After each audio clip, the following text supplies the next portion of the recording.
Kedah antara negeri yang tua di Nusantara. Penemuan arkeologi menunjukkan ia telah didiami seawal abad ke-3 Masehi lagi. Pelabuhan Kedah Tua berada di laluan utama Nusantara. Mungkinkah penduduknya telah mengenali ajaran Islam seawal kurun pertama Hijrah lagi? 622 Hijrah, era baru Islam. Baghdad dilanggar Monggol, penamat Bani Abbasiyah. Konstantinopel jatuh, Utsmaniyah berada di puncak dunia. Granada, penutup sejarah Islam Andalusia. Kuasa Eropah pun tiba di Selat Melaka. Runtuhnya Kesultanan Melayu itu bukannya penamat. Muncullah kuasa baru Islam di Aceh. Patani di utara tanah Melayu. Dan Demak pengganti Majapahit di Jawa. Rempah di Maluku menarik kapal-kapal Eropah. Nusantara meniti zaman berliku. Namun, Islam terus berkembang melalui pena dan lisan. Ulama Nusantara.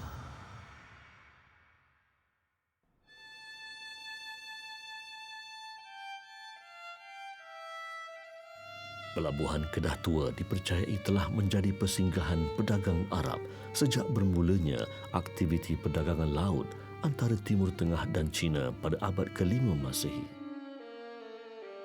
Catatan silam menggambarkan Kedah Tua negeri besar yang subur, diairi sungai-sungai, mewah dengan hasil hutan.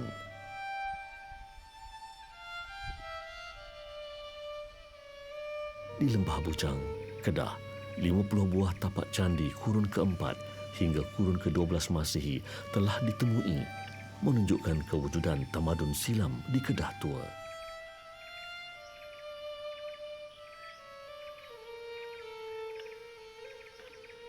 Para pengkaji berselisih pendapat tentang kurun wujudnya tamadun manusia di Lembah Bujang ini.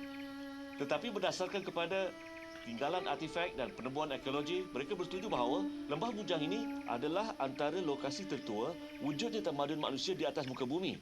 Persoalannya, mengapa Lembah Bujang?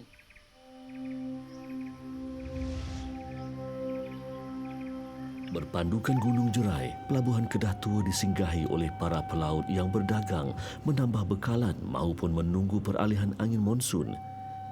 Tidak jauh dari kawasan candi di Sungai Batu Lembah Bujang, para pengkaji berjaya menemui tapak peleburan biji besi kurun ke-3 hingga ke-5 Masehi. Sukar untuk saya gambarkan bagaimana ladang kelapa sawit ini satu masa dulu adalah satu kawasan melebur besi yang besar. Saya bercakap tentang 1900 tahun dahulu, 2000 tahun dahulu. Sudah ada bukti menunjukkan bahawa wujud usaha-usaha melebur besi berskala besar di tempat ini. Dan pengkaji mengandaikan bahawa besi-besi yang dihasilkan di sini bukan untuk digunakan oleh penduduk tempatan, malah dieksport. Dan ini sebenarnya bertepatan dengan catatan oleh Al-Biruni dan Al-Khin yang mengatakan bahawa di awal abad Masehi, jika ingin mencari besi yang berkualiti, ia boleh didapati di 3 tempat. Di Yaman, di Hindi dan juga di Kalah atau Kedah Tua. Kedah Tua inilah Kedah Tua.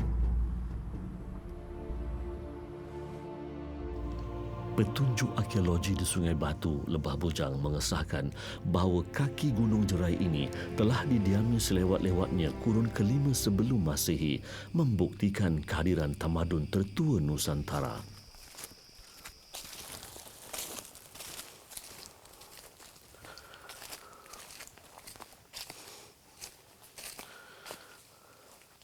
Selain tapak kaki saya, tak ada bunyi lain, melainkan bunyi unggas. Inilah bunyi Gunung Jerai. Sunyi, sepi, asli. Gunung Tunggal di negeri Kedah. Saya ke sini untuk menjejaki satu kesan yang ditinggalkan oleh seorang ulama yang terkenal yang berjasa mengislamkan penduduk Kedah satu masa dulu. Kurun ke-13. Jasanya merubah anutan raja dan rakyat kepada iman dan ketauhidan.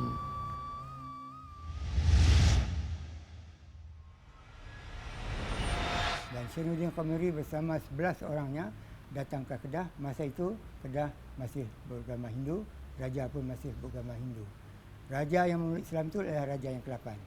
Setelah Islam, saya ringkaskan, dia digelar sebagai Sultan Muzaffar Shah.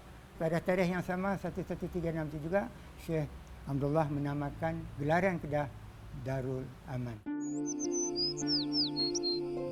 Pada ketinggian lebih 1,200 meter dari aras laut, padang Tok Syekh di puncak Gunung Jorai ini mengimbau sejarah pengislaman Kedah Tua. Dikisahkan, setelah beriman, Sultan Muzaffar Shah memerintahkan supaya candi di puncak Gunung Jorai digantikan dengan sebuah masjid bermenara di sini. Sebelum dia meninggal, dia telah meminta kepada Tuanku Sultan Muzaffar Shah ini untuk kenang-kenangan sebagai simbol Kedah sudah menerima Islam, supaya sebuah menara yang berupa masjid dibangunkan di kemuncak Gunung Jorai. Sultan bersetuju dan rakyat bersama-sama membantu membawa naik batu-batu bata dan sebagainya. Di tempat itu sekarang ini dipanggil Padang Tok Syekh. Ditujukan, direfer kepada Syekh Abdullah. Inilah makam Seri Paduka Maharaja Derbar Raja, Raja Kedah pertama memeluk Islam pada tahun 531 Hijrah di Bujang, Kuala Muda. Bergelar Sultan Muzaffar Shah pertama, baginda memerintah dari tahun 1136 hingga 1179 Masihi. Islam tu dah mula lama bertapak. Lepasan-lepasan Masjidil Haram ni balik membuka pondok-pondok. Kalau di mengaji di pondok memang kita kata hebatlah kan.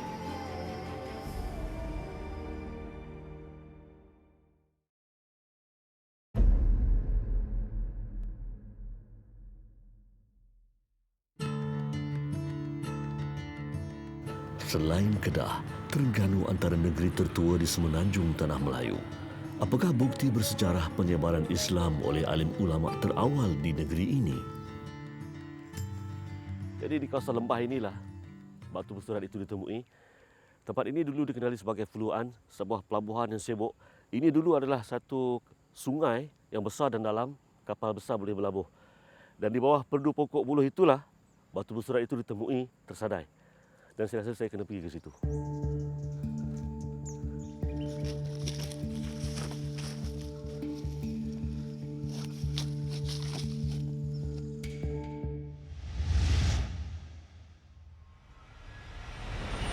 Batu bersurat ni dia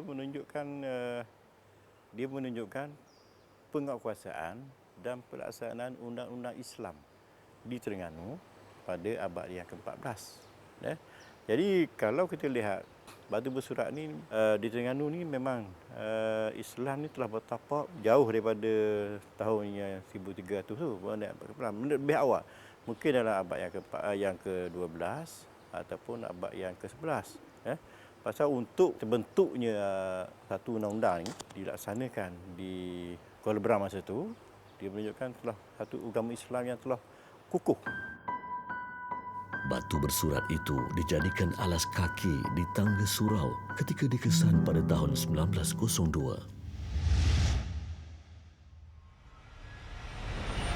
Kebiasaannya, kalau perkara-perkara yang membabitkan hukuman ni, dia membabitkan hukuman hudud ataupun hukuman ta'zir ataupun hukuman qisas ni, ini menunjukkan bahawa Islam tu dah mula lama bertapak. Sebab biasanya kalau di peringkat awal bertapak, dia akan membincangkan masalah rukun iman, rukun Islam. Jadi ini bukti bahawa sebelum daripada tahun 1303 tersebut, Islam telah bertapak di Terengganu.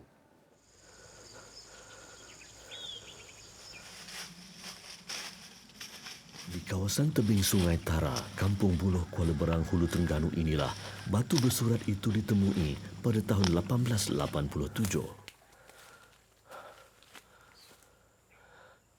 Jangan salah faham, tak ada istimewanya dengan pokok buluh ini. Cuma saya nak tunjukkan, di bawah perdu pohon buluh inilah batu bersurat penuh bersejarah itu ditemui.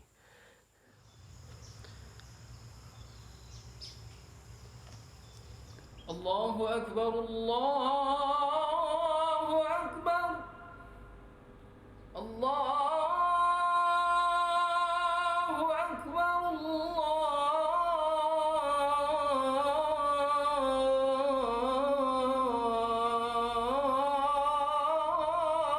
Akbar.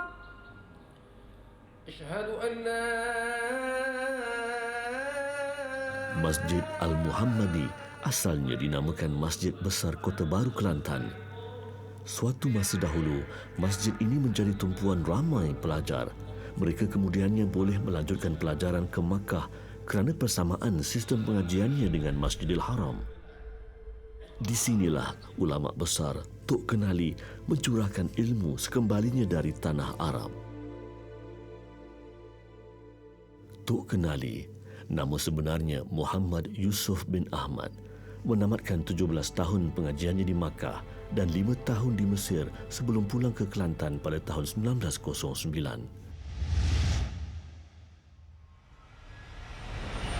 Meskipun Tok Kenali tidak meninggalkan karya tulis yang besar dalam mana-mana pengajian ilmu Islam, beliau berjaya melahirkan satu angkatan ulama yang memegang obor pengajian tinggi Islam.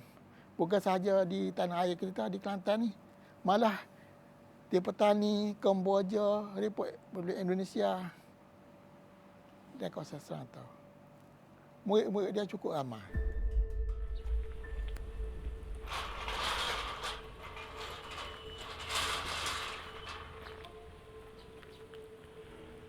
Pakaian akhlak Tok Kenali bukan pakaian akhlak orang biasa-biasa. Ia pakaian akhlak orang luar biasa sebenarnya. Dia seorang yang sangat zuhud, tidak memandang kepada harta maupun pangkat. Apabila dia melayan seorang yang bodoh, dia melayan seperti dia melayan seorang yang pandai.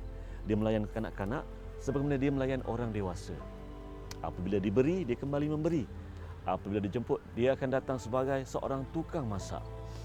Tok Kenali seorang yang bijaksana, pemikirannya tajam. Masyarakat menggelarnya Tok Kenali kerana gelaran Tok diberikan pada orang yang telah sampai ke status tertentu. Dan dalam kes ini, sebagai seorang ulama yang terbilang.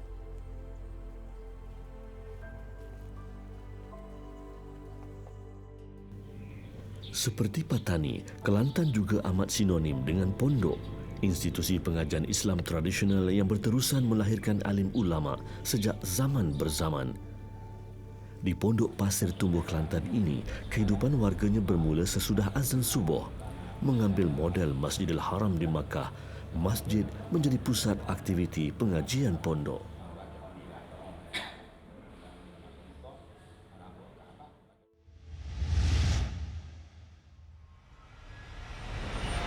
Yang pergi belajar di Mekah ini menerima sistem pondok. Ya. Jadi Mekah memperkenalkan sistem halaqah di Masjidil Haram itu. Jadi lepasan-lepasan Masjidil Haram ni balik membuka pondok-pondok, tapi lama kelamaan pengaruh pondok juga merosot. Sebab pondok ini boleh hidup kerana gurunya. Ada guru, pondok hidup. Bila mati guru, pondok pun turut berkubur. Jadi bila pondok sudah mula merosot, maka sekolah ganti. Jadi aliran persekolahan ini adalah diperkenalkan oleh Mesir. Maknanya Mesir memperkenalkan aliran persekolahan. Jadi Universiti Al-Azhar itu memang universiti tertua dalam dunia. Lebih tua dari yang mana-mana ada lah. Jadi dia adalah sistem persekolahan. Sistem pengajian pondok menyediakan asas ilmu pengetahuan yang mantap kepada para pelajarnya yang mahu melanjutkan pelajaran ke Timur Tengah. Sejak sekian lama, melalui pendidikan Islam yang menekan pengajian kitab-kitab turath dan penguasaan bahasa Arab, institusi pondok dan madrasah kekal menjadi tulang belakang yang menegakkan umat Islam merantau ini.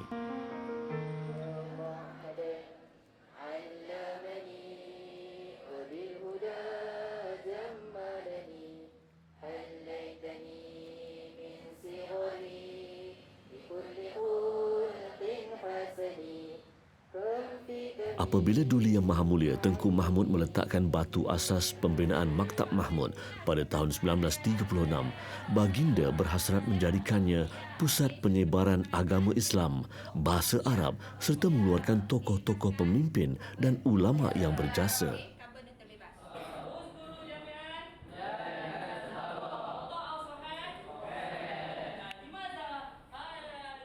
melihat pada wajah-wajah mereka ini, sukar untuk menelah siapa antara mereka yang bakal menjadi ulama ataupun pemimpin terkenal akan datang. Tapi hakikatnya, sejak ditubuhkan pada tahun 1936, maktab ini tidak pernah gagal melahirkan ulama dan pemimpin profesional yang terkenal. Bukan saja di negeri Kedah, malah di negara ini. Malah di awal penubuhannya, lepasan maktab inilah yang menjadi tokoh-tokoh pejuang kemerdekaan menentang bela ini.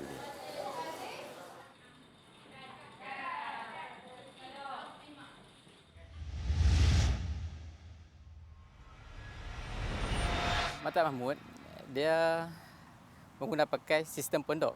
Kalau ikut masa mula penubuhan dia. Kan, kemudian sampai sekarang pun masih lagi mengekalkan tradisi pondok tersebut. Bila kita lihat kepada kitab-kitab yang diajar, kitab-kitab daripada Azhar, kitab seperti Iqna, kitab seperti Fathul Qorib itu dalam bidang fiqh, kemudian kitab Jauhar Tauhid dalam bidang tauhid, begitu juga dalam kitab Nahwu seperti Syarah Ibn Aqil. Mana kata itu kalau mengaji di pondok memang kita kata hebatlah kan. Tapi benda itu juga diajar di Maktab Mahmud sebagai satu cara untuk nak pastikan bahawasanya pelajar Maktab Mahmud walaupun moden antara mana pun dari sudut turas ataupun heritage ataupun kita kata pondok dia tu dia tak lupa juga.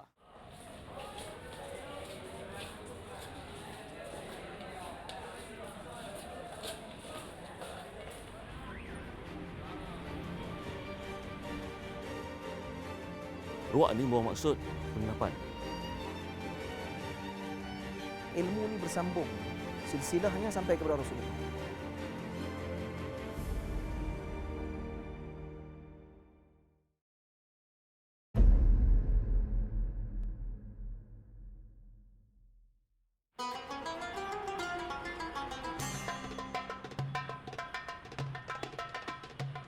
Kahirah, Mesir. Di pusat tamadun dunia inilah letaknya Masjid Al-Azhar yang berkembang menjadi universiti. Tradisi keilmuan bermula 3 tahun selepas siapnya masjid itu. Apabila seorang ketua hakim bernama Abul Hasan Ali Ibnu An-Nu'man Al-Khairani mengajar kitab Fiqh Al-Ikhtisar di hadapan ramai orang. Semenjak itu, satu demi satu sesi pengajian ilmu diadakan di Masjid Al-Azhar sehingga ia terkenal di kalangan orang ramai. Sehinggalah Al-Azhar berkembang menjadi sebuah gedung ilmu, sebuah universiti, sebuah pusat perkembangan ilmu paling terkenal dalam dunia Islam selepas keruntuhan Baghdad.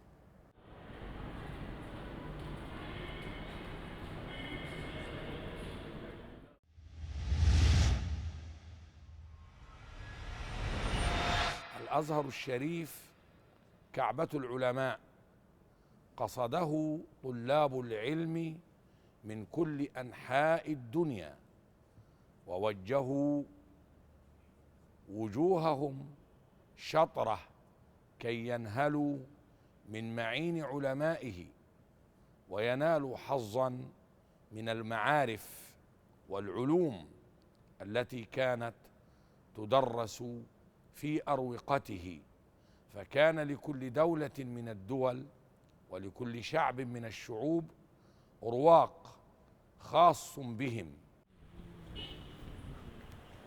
Kawasan ini popular sebagai penempatan bagi pelajar-pelajar dari Asia, contohnya dari Cambodia, Singapura, Brunei Darussalam termasuk Malaysia. Selain daripada menghadiri kelas-kelas formal di universiti, mereka sebahagiannya turut menghadiri kelas-kelas tidak formal yang disebut sebagai ruak. Ruak ini membawa maksud penginapan. Jadi di dalam bangunan ini adalah lokasi ruak Jawi. Ruak Al-Jawi yang dikhususkan kepada pelajar-pelajar Malaysia ini telah dirasmikan pembukaannya pada Julai 2015.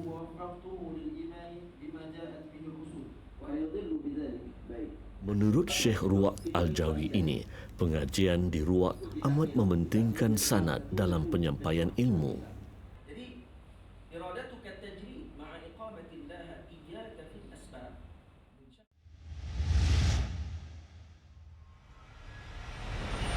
Ilmu ni bersambung. Silsilahnya sampai kepada Rasulullah.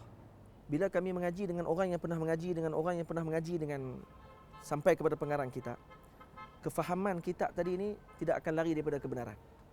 Seperti yang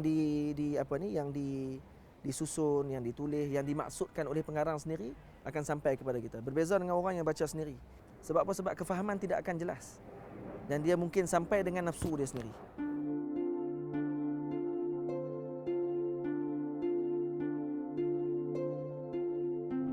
Terbukti di Nusantara hubungan rapat ulama dan umara antara faktor kejayaan dakwah Islam.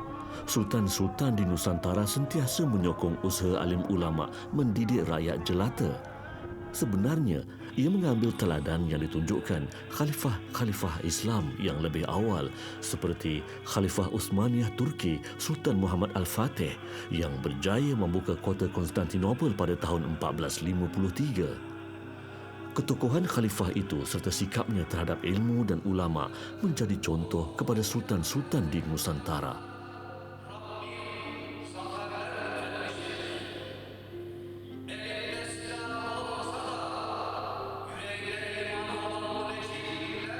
Sumber sejarah menyebut dua nama ulama yang menjadi mentor pembuka kota Konstantinopel ini iaitu Syekh Muhammad bin Ismail Al-Qurani dan Syekh Syamsuddin Al-Wali.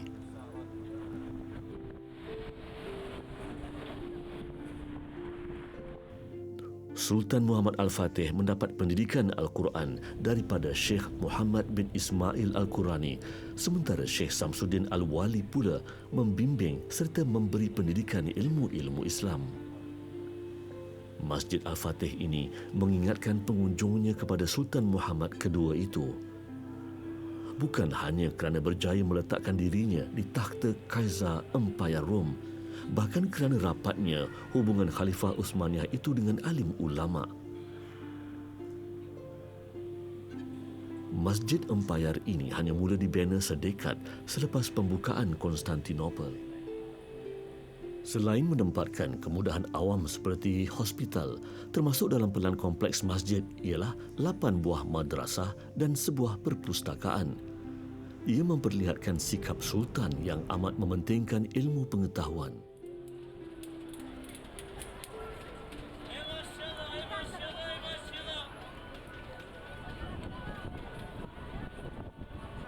Mari murah-murah, cantik-cantik, lailon-lailon. 1 kilo bucuma, 1 kilo bucuma.